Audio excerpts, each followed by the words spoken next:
আসসালামু রহমতুল্লাহ। আশা করি ওয়ানুম্মা ঈদের প্রত্যেক দাতা এবং শুভাকাঙ্ক্ষী সদস্য সব ভালো আছেন, আলহামদুলিল্লাহ। আমরা আজকে আপনারা স্বাগতম জানাইলাম সিলেটের গোলাপগঞ্জ উপজেলা থেকে। আমরা কাছে একটা গড় আমরা আজকে আছেন আমরা প্রেসিডেন্ট তাজউদ্দিন ভাই, আমার জেনারেল সেক্রেটারি আপনাদের রাবেল, আর আমি আছি আপনার লগে। আপনারা ইতিপূর্বে দেখতে পারা ভিডিওর মাধ্যমে একটা গড়ের অ্যাপ্লাই আছিল আমরা কাছে। একটা গড় খুবই জরাজীর্ণ অবস্থায়। এই গড়ের ফ্যামিলি মেম্বার হলে মানবেতর জীবনযাপন করা। আপনারা দেখলে ভিডিও দেখলে সব দিন হয়তো আজ করতে পারতাম না, তারপরে আমরা চেষ্টা করি আপনারা দেখাইবার লাগি। আর এই গড় যারা বাস করা মহিলা হল বাচ্চা আইন ইগরও যখন তখন গড়টা ফড়ি যাবার সম্ভাবনা এরকম একটা পরিস্থিতি দাঁড়াইছে। তো এর লাগে আমরা আপিল নিয়ে আজকে কেন আইসি আইয়া জমিনের অবস্থা দেখলাম খুবই শোচনীয়। তার কারণে আমরা এখানে আইসি আজকে। আমার লগে আসেন, আগেও কইছি আমরা প্রেসিডেন্ট মোহাম্মদ তাজউদ্দিন, আর বিশেষ করে যারা আপিল তাইনও আসেন আমরা লগে। তো আমি কিছু কইতাম চাইয়েন না। আমার জেনারেল সেক্রেটারি রাবেলে ইতিমধ্যে গড়টা ভিডিও করছেন, আপনারা হয়তো দেখতে পাররা। আর আমি কিছু খোয়ার লাগে অনুরোধ করি আমরা প্রেসিডেন্ট মোহাম্মদ তাজউদ্দিন ভাইরে।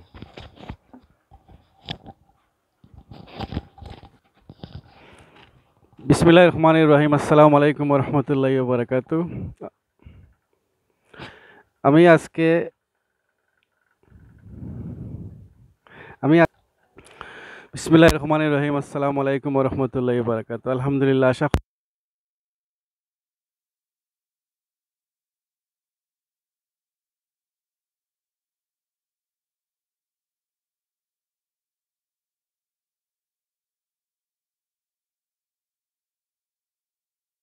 আটরা যাইরা তো আমরা বিভিন্ন প্রজেক্ট আমরা তো থাকার কারণে আমরা সময় দিতাম পারি না। আজকে বাস্তবে এই ফ্যামিলিটা পৌঁছা পরে যে ফ্যামিলির যে গড়ের যে পরিস্থিতি দেখিয়া অত্যন্ত দুঃখ লাগে। তো আমরা ছোটো ভাই আফসানুদ্দিন রাবেলে গড়ের সম্পূর্ণ বার ভিতরটা দেখাই না, ইনশাল্লাহ আপনারা দেখতে পারবা। দেখলে গড়ের পরিস্থিতিতে অনুমান করতে পারবা একটা ফ্যামিলি কোন অবস্থায় অসহায় মাঝে আছে, অথবা গড়ের যে পরিস্থিতি।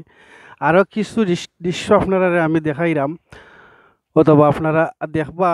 আজকে দেখা আল্লাহ আপনারা অথবা আমরারে কত সুন্দর কত সুযোগ সুবিধা রাখছে। আর এই যে ফ্যামিলিটা আমি ওয়ান উম্মাত আজকে অনেক দিন ধরে কাম করলাম আমরা, কিন্তু এইরকম কোনো ফ্যামিলি আমি এখন পর্যন্ত দেখছি না যে জটিলতার মাঝে যে ফ্যামিলিটা আমি দেখলাম গড়ের যে অবস্থা।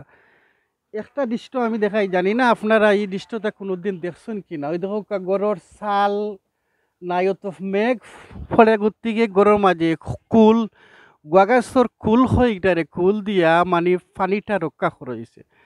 তো মেঘ দিলে বারা যেভাবে মেঘ ফোড়ে গড়ের ভিতরে এভাবে মেঘ ফোড়ে। তো আমি প্রত্যেকের কাছে অনুরোধ করবো আপনারা ওয়ান উম্মাদ যারা আছেন প্রত্যেকে যদি এই অসহায় গরিব এই ফ্যামিলি লাগি দিলে একটু সাহায্যর হাত বাড়াই দয়া করি, তো বড় উপকৃত হইব। আর এই ফ্যামিলিটারে যদি আপনারা নিউল্লাহ করিয়া দেন, তা আল্লাহ পাকে আপনারা মাথার উপরে তান কুদরতি ছায়া রাখবা অথবা কুদরতি হাত রাখবা। আমার মনে হয় যে এত আক্ষেপ লাগে, অথবা আমরা যে যারা আছি আমরা হয়তো ওদের দুয়ারের কন্ডিশন গড় নাইতে আর দুয়ার হয়ে থাকবো। আর এই যে সাইড দেখাইছে আমি ওদের খুল দিয়া রাখা টিন দি সাবুটি মারা, ও তো অনেক অংশের মাঝে কিন্তু কিচ্ছু নাই। আমি কোন ভাষায় যে কই আপনারা বুঝাইতাম মিলান কিছু আমি মানে পাইরাম না।